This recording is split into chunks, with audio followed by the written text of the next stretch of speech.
하나님 말씀 고린도전서 15장 12절부터 20절까지 말씀을 우리 한음성으로 우리 천천히 12절부터 20절까지 읽겠습니다.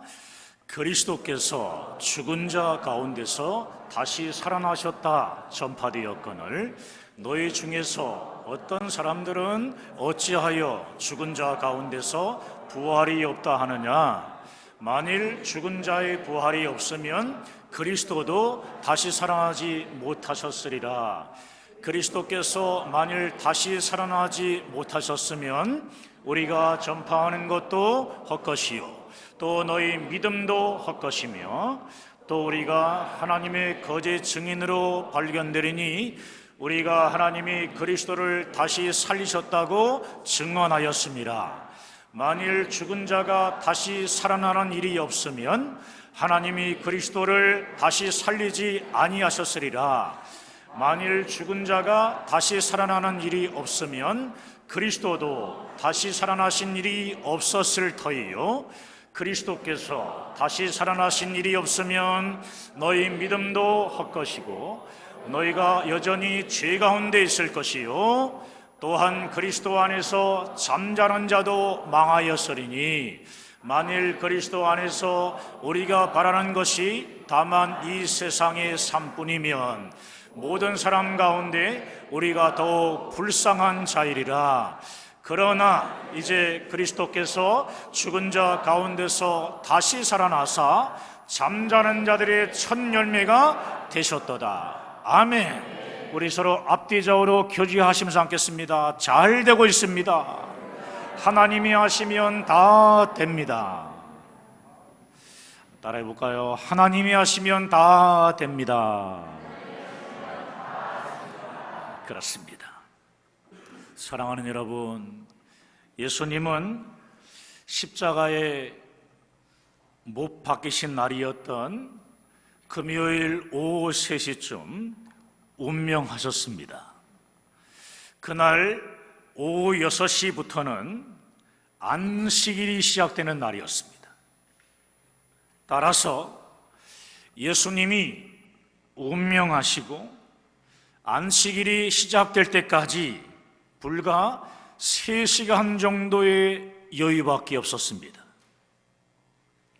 안식일을 지키기 위해서는 시간적으로 굉장히 촉박한 상황이었습니다. 유대 장내에도 매장이 있었기 때문에 가난하거나 보통 사람들의 경우엔 그냥 땅을 파서 묻어버리면 끝납니다. 그런데 아리마대 요셉이 예수의 시체를 가져가게 해달라고 빌라도에게 청하여 예수님의 시체를 가져와 자신이 가지고 있었던 새 동굴 무덤에서 장례를 치렀습니다. 당시 부자들은 동굴에 무덤을 만들고 거기에 선반을 만들어서 시체를 안치했어요.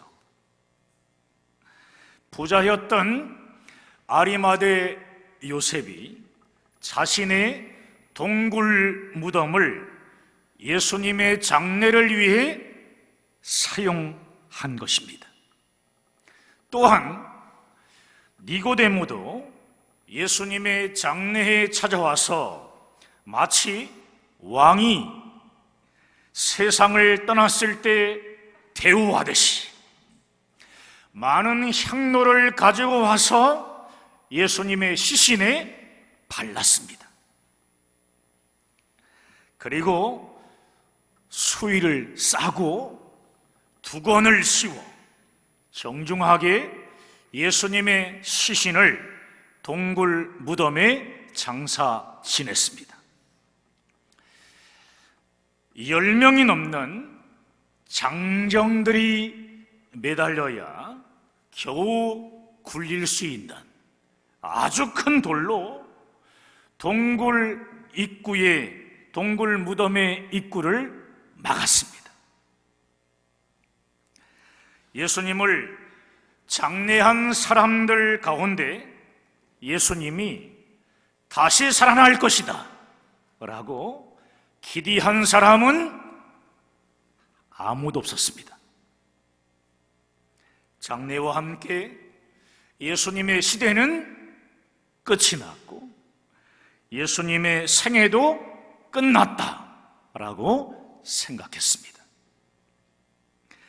그런데 사흘이 되던 날 새벽에, 아주 이른 새벽이에요, 하나님께서 예수님을 다시 살리셨습니다. 예수님께서 3일 만에 죽은 자 가운데서 다시 부활하신 것입니다. 할렐루야. 새벽에 무덤을 찾았던 여인들이 천사들을 통해 이 사실을 먼저 전해 들었습니다. 그들은 곧장 달려가서 제자들에게 이 소식을 알렸습니다. 그러자 제자들 가운데 몇 사람이 무덤으로 급히 와 무덤 속을 들여다보았습니다. 예수님의 시체는 온데간도 없고 무덤은 텅 비어 있었습니다. 예수님의 시체를 싸매었던 수의와 두건만이 고스란히 예수님이 누우셨던 자리에 있을 뿐이었습니다. 그 후 예수님은 제자들에게 친히 나타나셔서 부활하신 자신의 몸을 실제로 보여주심으로 예수님의 부활을 믿게 하셨습니다. 그로부터 3년이 지난 후 부활하신 예수님은 믿는 사람들을 핍박하는 사울에게 나타나십니다. 사울과 바울은 같은 사람입니다. 사울은 유대식 이름이고 바울은 로마식 이름입니다. 다메섹 도상에서 부활하신 주님이 사울을, 다시 말해 바울을 다시 찾아오신 것입니다. 사울아, 사울아, 내가 어찌하여 나를 박해하느냐? 주여, 누구 오시오니까? 나는 내가 박해하는 예수라. 바울은 다메섹 도상에서 부활하신 예수님을 직접 체험하고 만났던 것을, 그러고 나서 20여 년이 지나고 난 후에 바울은 고린도 전서를 기록했습니다. 오늘 본문 바로 앞에 있는 고린도 전서 15장 1절부터 12절까지의 내용을 보게 되면 바울은 예수님의 부활을 목격한 사람들, 목격자들을 중심으로 증거하고 있는 것을 알 수 있습니다. 베드로에게 나타나신 예수님, 야고보에게 나타나신 예수님, 12 제자들에게 나타나신 예수님 등 예수님의 부활을 목격한 자들을 일일이 다 기록하고 있습니다. 놀라운 사실은요, 예수님의 부활을 목격한 사람이 한 번에 500명이 될 때도 있었는데 그들 가운데 아직 반이나 살아있다는 것입니다. 예수님의 부활이 안 믿어지면 아직도 살아있는 부활의 목격자들을 만나고 믿으라는 겁니다. 특별히 자신 또한 부활하신 예수님을 만난 부활의 증인이라고 바울은 담대하게 증거하고 있는 겁니다. 여러분, 예수께서 부활하셨다는 사실은 솔직히 인간의 이성으로는 믿기가 어렵습니다. 믿는 것보다는 안 믿는 것이 훨씬 쉽습니다. 그래서 바울이 세운 고린도 교회 안에도 예수님의 부활을 부인하는 사람들이 생겨나기 시작합니다. 예수님의 부활을 믿지 못하고 부인하는 사람들이 있다는 소식을 들은 바울은 안타까운 마음으로 오늘 본문이 있는 고린도전서 15장을 쓴 것입니다. 사랑하는 여러분, 사람들이 예수의 부활을 아무리 부인해도 예수의 부활은 사실이며 진리입니다. 그렇습니다. 사람이 한 말이 아니라 전능하신 하나님께서 하신 일입니다. 인간의 이성으로는 도저히 이해할 수 없는 하나님의 역사라는 말씀이에요. 예수님의 부활은 성경이 증거하는 역사적인 사실입니다. 성경을 읽게 되면요, 예수님이 부활하셨다는 소문이 난 것은 예수님이 처형하신 지 사흘 만에 그런 일이 벌어집니다. 또 예수님이 부활하셨다는 소문이 전파되기 시작한 현장이 어디냐? 바로 예루살렘입니다. 죽은 지 사흘 만에, 그리고 예수님이 처형당한 예루살렘에서 예수님이 부활하셨다는 소문이 하나둘 퍼지기 시작하더니 오순절 성령 강림 사건 이후에는 이 소문을 겁없이 외치는 사람들이 나타나기 시작합니다.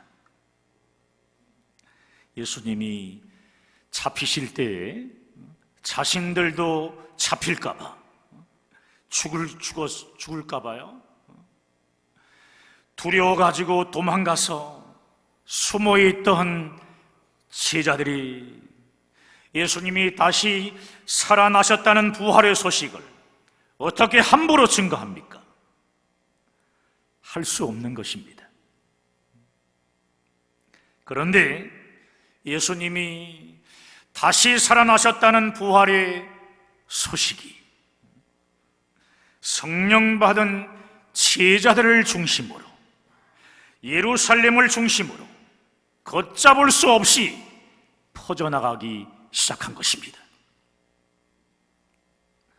특이한 사실이 있는데, 예루살렘이 부활의 소문을 듣고도 아주 조용했다는 겁니다. 대제사장이나 빌라도도 입을 다물고 가만히 있었습니다. 예수님을 십자가에 못 박아 죽인 군병들도 마치 벙어리처럼 가만히 있었습니다. 그 누구도 예수님의 이 부활을 담대하게 증거하는 제자들의 증언을 반박해서 뒤집으려고 노력하지 않았습니다. 왜입니까? 왜 그렇습니까? 예수님께서 부활하셨다는 것은 부인할 수 없는 사실이었기 때문입니다. 사랑하는 여러분, 예수님은 죽음을 이기시고 다시 살아나셨습니다. 예수님의 부활은 그 누구도 부인할 수 없는 사실이며 또 진실입니다. 예수님이 처형당한 도시 예루살렘에서 예수님이 다시 살아나셨다는 부활의 기쁜 소식을 듣고 예수님의 부활을 믿는 사람들이 점점 많아지기 시작했고 그들이 모여서 교회가 형성되었습니다. 그러므로 부활신앙은 교회가 아주 오랜 시간을 거쳐가지고 조금씩 만들어낸 신앙이 아닙니다. 예수님의 부활을 믿는 신앙 때문에 교회가 세워진 것입니다. 할렐루야! 여러분, 잊지 마시기 바랍니다.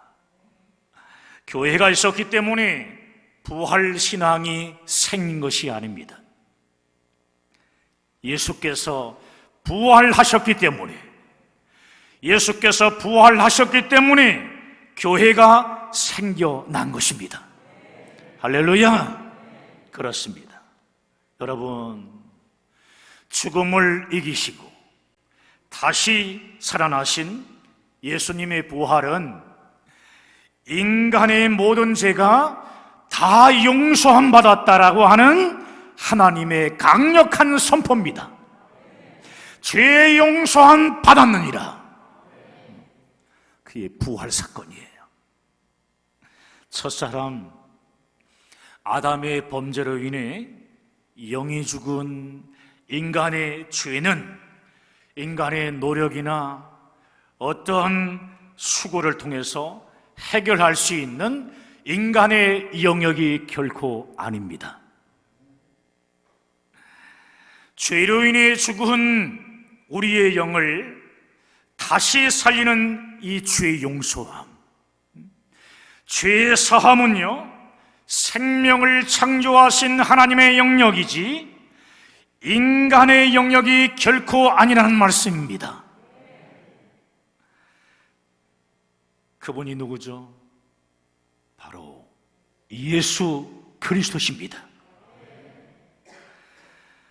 말씀이 육신이 되어 이 땅에 다시 오신 예수님은 세상 모든 사람들의 죄를 짊어지시고 우리의 죄를 대신하여 십자가에서 피를 흘려 주셨습니다.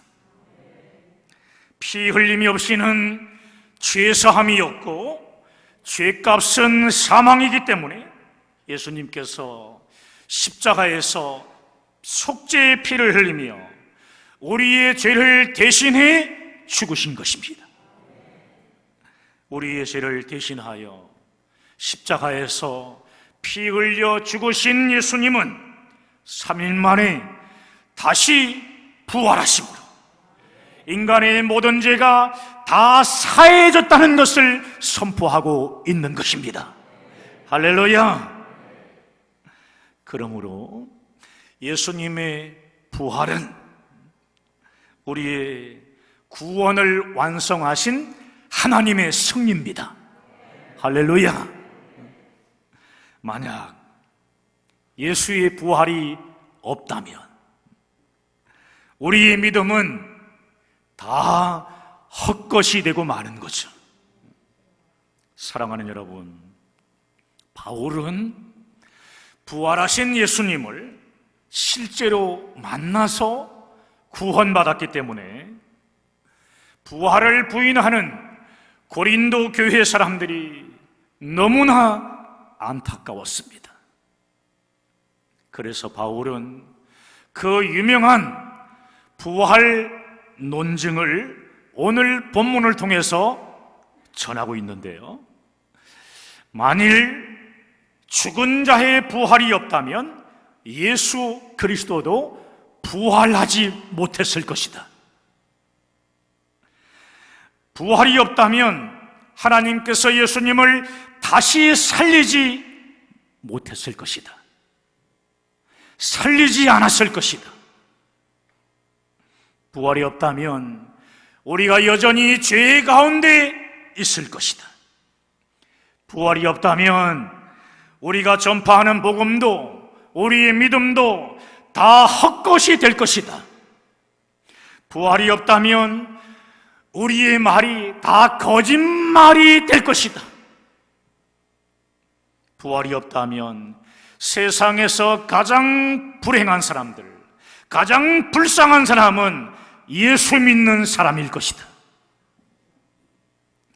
그러나 이제 예수 그리스도께서 죽은 자 가운데서 다시 살아나사 잠자는 자들의 첫 열매가 되셨느니라.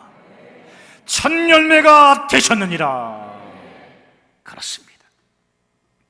여러분, 죽음에서 다시 부활하신 예수 그리스도는 부활의 첫 열매가 되셨습니다. 할렐루야. 부활하신 예수님은 오늘도 지금 이 시간 살아계시기 때문에 우리의 예배와 삶이 아름다운 것이고 하나님께서 맡기신 사명을 잘 감당하는 것이 우리의 행복이 되는 것입니다. 아멘이십니까? 부활하신 예수님이 살아계시기 때문에 우리가 이 세상에서 감당할 수 없는 어려운 일이 있을 거예요. 그 힘들고 어려운 일을 당해도 낙심을 딛고 다시 일어서는 부활 신앙을 가지고 살아가는 것입니다. 고린도 교회 성도들에게 예수님의 부활을 증거한 바울의 결론이 무엇인지 아십니까? 자, 고린도전서 15장 58절 말씀이에요. 자, 함께 시작. 그러므로 내 사랑하는 형제들아, 견실하며 흔들리지 말고 항상 주의 일에 더욱 힘쓰는 자들이 되라. 이는 너희 수고가 주 안에서 헛되지 않은 줄 알미라. 아멘. 예수님의 부활을 믿는다면 어떤 상황 속에서도 흔들리지 말고 굳건하게 서서 사명을 감당하는 일에 더욱 힘쓰는 자들이 되라는 말씀입니다. 할렐루야. 그러므로 부활신앙의 결론은 다른 것 아닙니다. 하나님께서 주신 사명, 우리 교회에 주신 사명, 이 사명을 흔들림 없이 잘 감당하는 것입니다. 할렐루야. 오늘 부활절 예배를 드리는 여러분 모두에게 어떤 상황 속에서도 어떤 핍박 가운데서도 흔들림 없이 사명을 잘 감당하겠다는 믿음의 결단과 순종이 있기를 부활하신 우리 주 예수 그리스도의 이름으로 간절히 축원합니다. 축원합니다. 할렐루야. 오늘 말씀 붙잡고 우리 함께 간절히 기도합시다.